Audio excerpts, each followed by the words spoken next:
Assalamualaikum warahmatullahi wabarakatuh. Kisah makam seorang wanita yang sangat harum semerbak. Di masa dahulu, Nabi Muhammad SAW pernah menjumpai peristiwa aneh di saat perjalanan Isra. Dalam perjalanan itu, tiba-tiba tercium aroma wewangian yang sangat harum.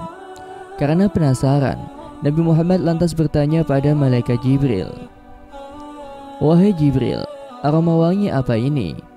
Malaikat Jibril menjawab, "Ini adalah aroma wangi seseorang wanita tukang sisir rambut putri Fir'aun dan aroma wangi anak-anaknya." Ternyata bau wangi itu bersumber dari kuburan keluarga pelayan Fir'aun.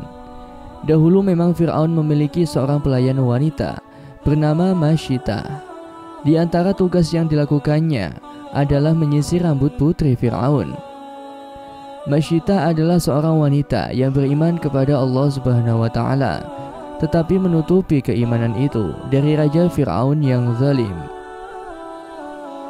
Seluruh keluarga Masyitah termasuk anak-anaknya juga beriman pada Allah Subhanahu wa Ta'ala. Namun di akhir hidupnya, Masyitah dan keluarganya mendapatkan sebuah ujian besar yang sangat menyedihkan, di mana dia dan keluarganya harus direbus hidup-hidup oleh Fir'aun hingga akhirnya meninggal dunia. Aroma wangi dari makam keluarga Masyitah lantas membuat Rasulullah SAW ingin tahu kisahnya dari malaikat Jibril. Lantas bagaimanakah kelanjutan kisahnya? Jangan kemana-mana, simak videonya hingga akhir.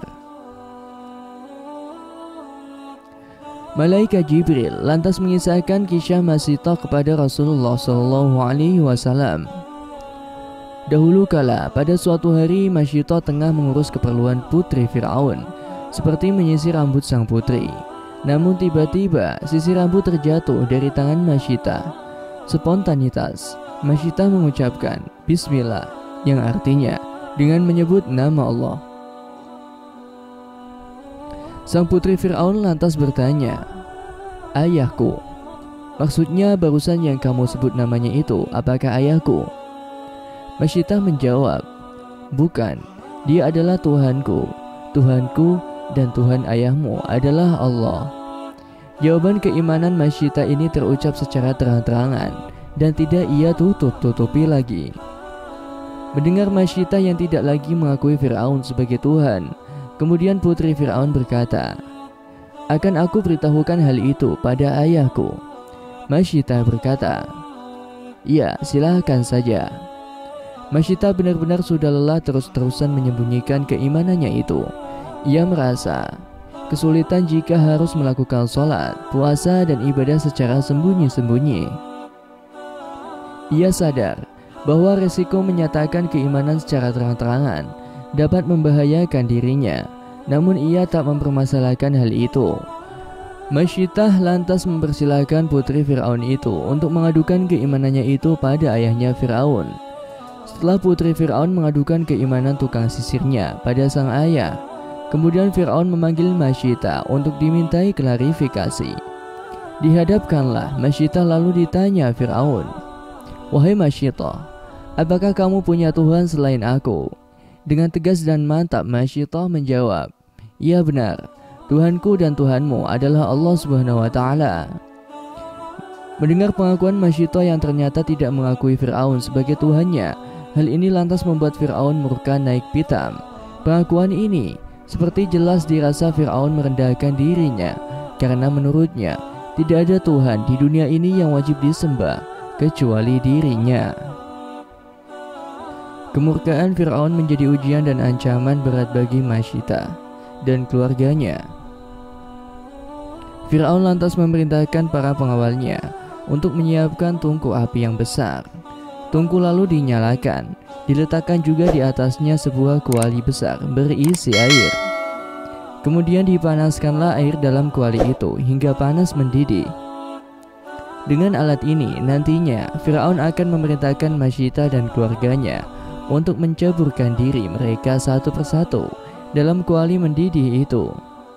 Kezaliman seperti ini adalah hal biasa yang dilakukan oleh Fir'aun pada orang-orang yang tidak mengakuinya sebagai Tuhan semesta alam. Padahal sebenarnya jelas Fir'aun adalah seorang manusia biasa yang hanya dititipi Allah kekuasaan dan jabatan dunia saja. Fir'aun lantas berkata pada Masyitah, "Baiklah Masyitah, kalau kau masih tetap kukuh pada pendirianmu, maka kau dan keluargamu akan kumasukkan ke dalam kuali itu." Dengan ketabahan hati Masyitah berkata, "Baiklah, tapi aku punya permintaan terakhir kepadamu." Fir'aun bertanya, "Apa permintaan terakhirmu?" Masyitah pun menjawab, "Aku ingin agar kau kumpulkan tulang-tulangku dan tulang-tulang anakku dalam satu kain kafan, lalu kau kuburkan kami." Fir'aun berkata, "Baiklah, itu menjadi hakmu dan kewajiban bagi kami." Keimanan Masyitah sangat kuat dalam mengambil keputusan ini. Ia lebih takut azab Allah daripada kezaliman Fir'aun ini. Kemudian Fir'aun memerintahkan satu persatu anak-anak Masyitah untuk menjeburkan diri ke dalam kuali mendidih itu. Keimanan Masyitah dan keluarganya sangatlah kuat, dan mereka lebih memilih mempertahankan keimanannya pada Allah daripada harus murtad. Satu persatu anak Masyitah lalu masuk ke dalam tungku kuali yang mendidih hingga akhirnya wafat dalam kondisi syahid. Hingga kemudian tiba giliran anak Masyitah yang masih bayi dan masih disusui. Masyitah sangat merasa kasihan melihat anaknya yang masih balita hendak direbus hidup-hidup. Mana ada seorang ibu yang tega melihat anak-anaknya mati secara mengenaskan. Masyitah rasanya ingin mundur demi anaknya, tetapi Allah lantas meneguhkan pendirian Masyitah lewat anaknya. Atas izin Allah, anak Masyitah yang masih bayi dapat berbicara dan berkata, "Wahai ibu, ceburkanlah dirimu, sebab siksa dunia lebih ringan daripada siksa di akhirat." Si bayi seakan-akan berpesan pada ibunya untuk tetap bersabar menghadapi ujian berat ini, karena siksa akhirat itu lebih berat daripada siksa di dunia.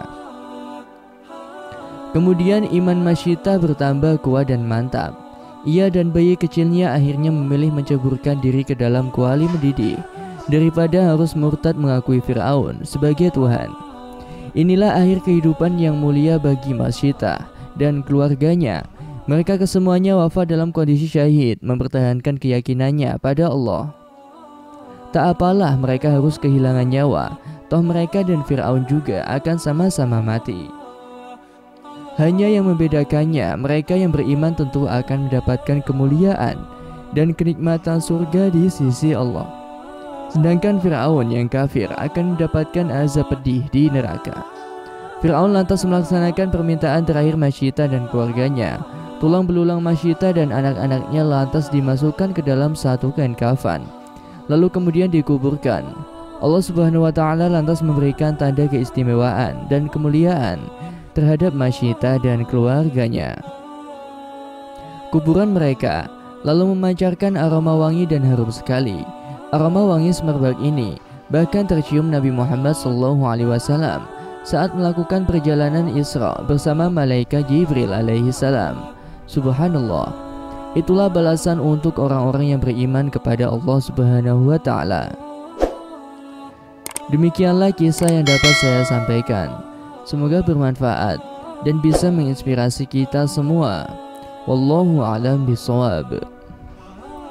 Wassalamualaikum warahmatullahi wabarakatuh.